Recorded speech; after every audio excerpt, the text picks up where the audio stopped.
Bismillahirrahmanirrahim. Assalamualaikum warahmatullahi wabarakatuh. Alhamdulillahirrahmanirrahim. Wabillahi nasta'in wa ala ummi wadin wassalatu wassalamu ala asrofil anbiya'i wal mursalin wa ala alihi wasallam ajmain. Amma ba'du. Perkenalkan, nama saya Mobil Fajar Setiawan dengan NIM C2214201145 dari tingkat 2A. Saya di sini akan melakukan kunjungan kesehatan tentang thalassemia untuk memenuhi tugas keperawatan dewasa, sistem hematologi, pernapasan, dan kardiovaskuler. Dosen pengampu Ibu Yun Solihatin M. Kap. Selamat menyaksikan. Halo everyone, apakah kalian mengetahuinya? Penyakit dengan perawatan termahal adalah thalassemia. Definisi thalassemia adalah penyakit tidak menular yang berupa kelainan darah turunan, di mana usia darah merah lebih pendek dari normal sehingga mengakibatkan anemia. Jadi, sel darah merah mudah rusak dan penderita harus melakukan transfusi darah seumur hidup. Thalassemia ini diturunkan apabila pembawa gen punya anak dengan sesama pembawa gen juga. Yang kedua, ada gejala. Gejala pada penderita thalassemia yang pertama yaitu pucat, kulitnya pucat dan juga penderitanya tampak lemah dan lesu. Yang kedua, kulit berwarna kekuningan. Kulit berwarna kuningan ini relatif itu jarang dalam penderita thalassemia karena ini merupakan indikator pada penderita hepatitis. Tapi jangan pula tidak diperhatikan ya teman-teman, karena ini salah satu indikator juga pada penderita thalassemia. Ketiga, ada perutnya membesar karena pembesaran limfa. Pembesaran limfa ini adalah pembesaran hati di mana diakibatkan oleh banyaknya zat besi dalam tubuh. Yang keempat, perubahan bentuk wajah facies culi dan juga perubahan bentuk tulang. Perubahan tulang ini dimaksudkan adalah tulangnya itu keropos ya teman-teman. Yang kelima, kulitnya berwarna gelap atau menghitam atau bisa disebut dengan pemucatan kulit ya, karena itu zat hemoglobin dalam tubuh itu berkurang. Yang keenam, adanya riwayat keluarga dengan thalassemia, yaitu berupa keturunan dari turunan thalassemia mayor dan juga mayor. Seperti itu gejala pada penderita thalassemia. Yang ketiga, ada penyebab thalassemia. Di sini teman-teman harus diperhatikan, penyebab thalassemia adalah kadar hemoglobin tidak terbentuk dengan sempurna sehingga sel darah merah menjadi mudah rusak sehingga penderita menjadi kekurangan darah. Akibatnya, penderita harus transfusi darah seumur hidup. Penderita thalassemia ini harus memenuhi 48 kantong transfusi set selama 1 tahunnya. Dan faktanya, setiap 250 ml darah terdapat 250 mg zat besi, sedangkan kebutuhan tubuh 1-2 mg per hari. Akibatnya terjadi penumpukan zat besi dalam tubuh yang mengakibatkan beberapa penyakit dalam tubuh. Itu teman-teman penyebab thalassemia yang harus diperhatikan oleh kalian. Yang keempat, ada juga jenis thalassemia berdasarkan gejalanya. Penyakit thalassemia belum bisa disembuhkan ya guys ya. Pemerintah juga mencanangkan tema nasional pada tahun 2019 yaitu putuskan mata rantai thalassemia mayor pada Hari Thalassemia Sedunia. Dan bagaimana sih kita bisa membedakan thalassemia itu? Yang pertama, ada thalassemia mayor. Diketahui thalassemia ini diketahui sejak bayi dan gejalanya itu tampak pucat, lemah, lesu, dan juga perut membuncit. Pasien membutuhkan transfusi darah terus-menerus selama hidupnya setiap 2-4 pekan sekali. Jenis yang kedua ada thalassemia intermedia.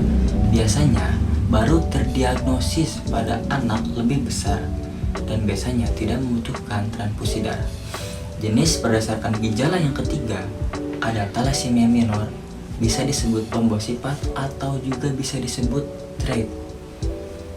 Trait ini biasanya tidak bergejala dan tampak normal. mereka bisa beraktivitas sesuai dengan orang normal biasanya yang darahnya tidak berkelainan.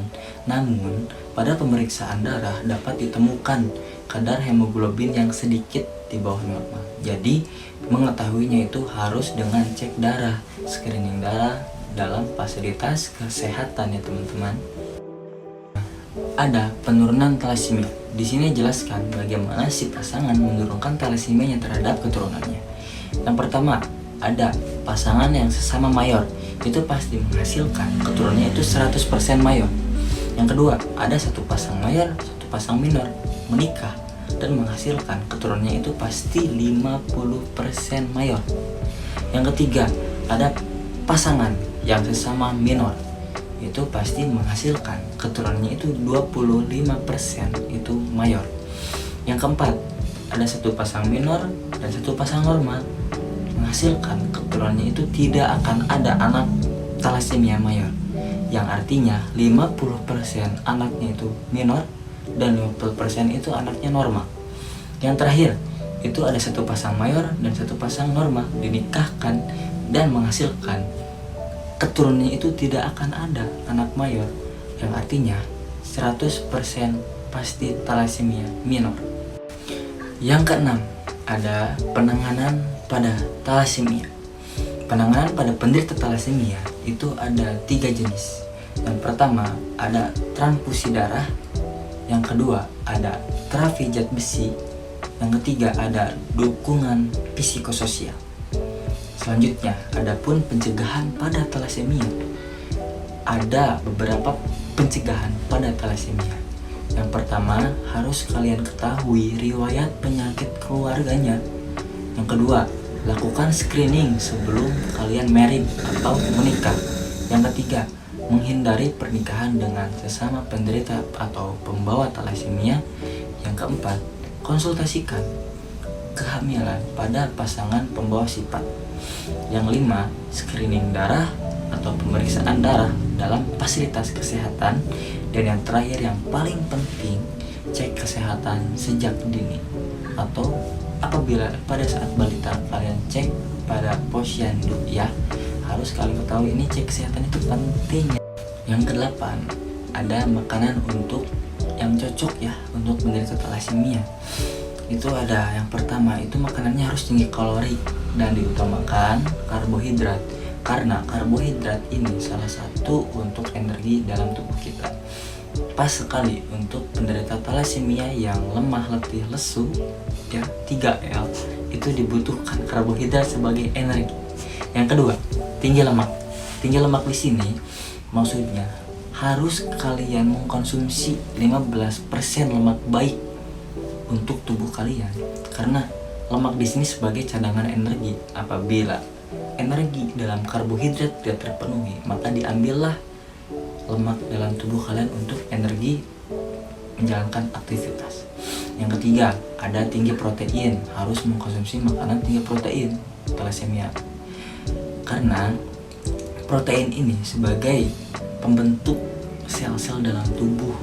Dan juga kalian harus perhatikan pada penderita talasemia ini batasi sekali protein dari daging merah.